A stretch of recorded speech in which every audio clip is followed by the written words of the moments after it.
Case 623 by Danny Yu. Chapter 44. It's strange, the caregiver says. She babbles like the books say a healthy child is supposed to. A child twice Johanna's age, Pierce reminds himself, smiling at that knowledge. But she pauses for as long as she babbles, like someone speaking back to her, only it's all in her head. Madame Rue folded her hands in her lap and cocked an eyebrow at her. I know you think it was really clever of you to take the blame for the entity known as Altran, she said. Her accent was sharper than he'd ever heard it. I might even have believed it, except our experts say you only had the scepter of Loki in your possession for 3 days. You are good, Dr. Stark, but you are not that good.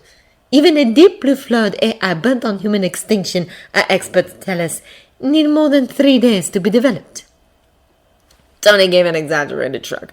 I play around with alien tech, he said. It turned out to be a bad idea. Big fucking surprise, excuse my language. Madame Rue leaned back in her seat. Here's my take on things, she said. You know much of the world would be happy to blame you and not ask questions. It would alleviate the need to panic anyone over the fact that Hydra might still be a player and... Listen, Tony said. I played with things I shouldn't have played with. It's that simple. Leave it. How long would it have taken Altran to develop without your servers, I wonder? Madame Rue said. Another 2 months? 3? I am not saying you are blameless, Doctor, but your involvement did nothing more than accelerate the inevitable. We will let you keep up your act for now, so long as the Avengers keep their noses clean. We do not need a mass panic any more than you do. But we do need you in a position to negotiate, and if needed, we will publicize the truth of all this. Tony folded his arms over his chest. And what truth would that be? He asked. That Altran is not your doing. The being known as the Vision, however, is, and will hold you accountable for its actions. That, Tony said with a snort, I have absolutely no issue with. Vision is probably the Avenger least likely to cause any problems other than disturbing civilians with his looks. I'm glad to hear you say that, Madame Rue said. So far our council has chosen to take his existence as a point in your favor. Your Jarvis was known to preserve life and base decisions on pure logic. The Vision, if it is true what you say and that Jarvis's influence beat out Ultrans, will be concerned about human lives, yet less likely to make human mistakes than the rest of the Avengers. That is the hope, Tony said then.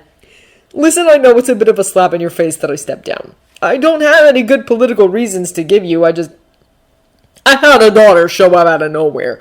Can you give me some sympathy points at least?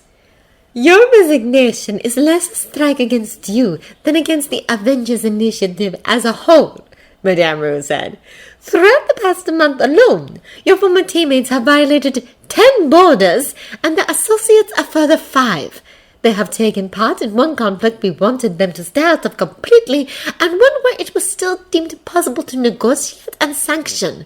Someone has to take over the roles you and Agent Hill used to fill, or the initiative will not be feasible internationally. Tony winced. I'll try to talk to them, he promised. And he would, really. He still didn't like the idea of spending as much as a moment in Roger's presence, but if it was what it took... Well, Tony'd had 6 years' practice being a grown man. He could do this. You do that, Madame Rue said. I'll keep pushing for moderate reforms in the proposed accords, but there is only so much I can do. I understand, Tony said. Tony waited patiently until the team was done eating the pizza he'd brought them. He could sympathize with their need to take the time. New York pizza was damn near sacred. Still, it was beyond impressive that a team of 6, one of whom didn't eat in the first place, could collectively put away more than 15 pies. Damn near disturbing, actually. What were these assholes costing him on a day-to-day basis? When it finally looked like they were all done eating, Tony cleared his throat.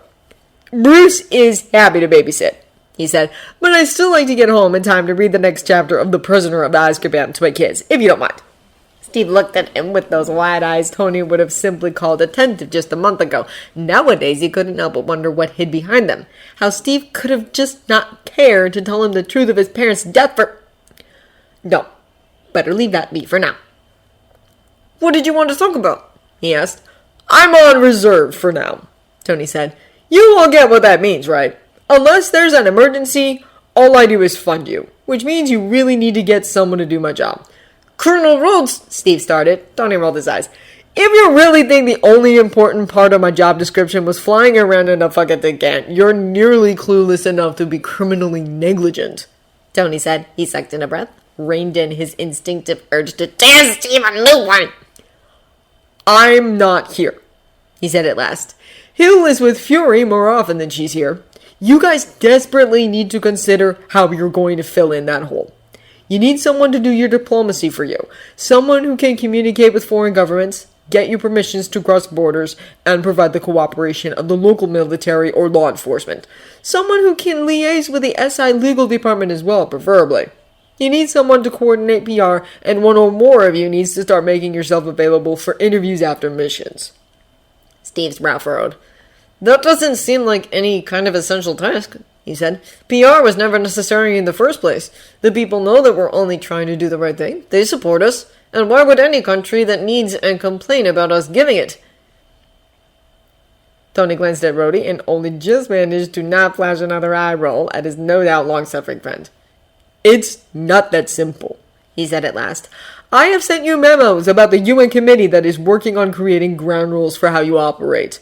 The more you can show that you're following the rules and are willing to get the people on your side, even more on your side.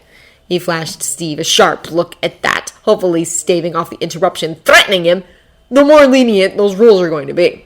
You know, soon enough there are going to be actual meetings where those rules will really be formulated. Some of you should be part of the proceedings. I'm not active duty anymore. I can help make the rules, but I can't speak for all of you. I don't understand why they'd want to restrict us, Steve said. They must know we're only trying to do good. Tony doubted attempting to tell him it really wasn't that simple would do any good at all. He looked out over the rest of the group. I'll come to the meetings, Rhodey said with an easy shrug. Just send me the information ahead of time and I'll be there.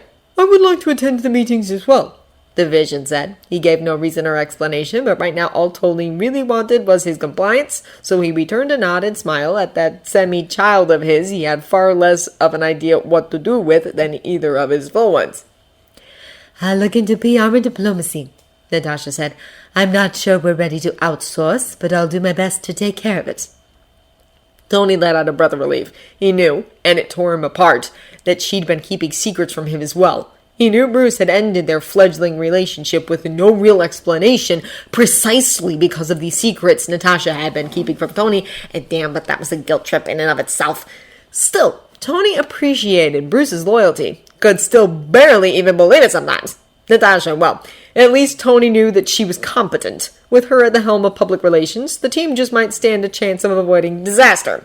He put a grin on his face. Platypus, Vision, the kids are expecting you for Sunday dinner, so I'll see you in a couple of days. Maximoff, I told Maria it was alright for you to take her and Jamie out to see a movie tomorrow night. You better not be late. The three expressions from the people he'd addressed were utterly different, and Tony took a few moments to process them. Rhodey seemed to already be looking forward to Sunday dinner with Tony and his godchildren. It had taken the DNA test and nothing more for him to become Maria's godfather as well, and he loved both kids to death, and Tony loved it that much more for it. Vision had a look on his face that suggested wistfulness and longing. Tony had begun to realize that while Vision might not have Jarvis's memories all that clearly, he did have quite a few of Jarvis's sentiments.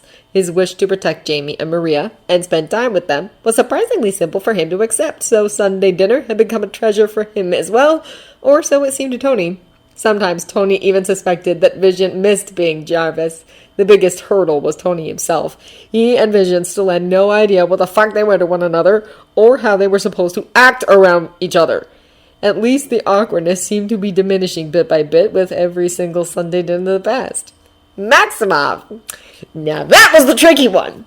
Go Maximoff was borderline unhinged following the death of Boy Maximoff, which, well, Tony had never had a sibling, so he didn't really entirely understand it all, but putting Rhodey or Pepper or Happy or Bruce in Boy Maximoff's shoes in his own imagination provided perspective. Never mind Jamie or Maria.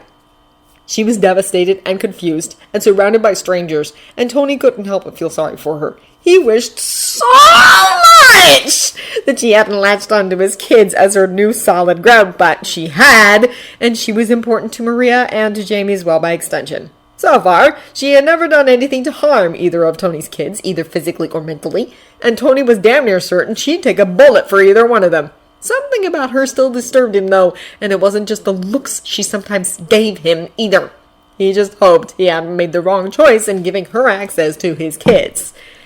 In the end, he shook all that off. When there are actual documents to review, I'll send them to all of you, he said. Until then, please patch up the holes in the organization. I'll pay the salary, obviously, but you are going to have to be the ones hiring. I have an actual job, and 2 kids, and a school that's extraordinarily good at extorting me for time as a fucking chaperone of all things, so just get it done. Alright? No one except Rhodey gave a real answer, but it was less than half an hour before the kids' bedtime, and they had that chapter to read. So Tony left without forcing the issue, keeping his fingers crossed that actual smart opinions would win the day for once in the newly finished Avengers compound. If they didn't, well, Tony could almost trick himself into believing it wasn't his problem anymore.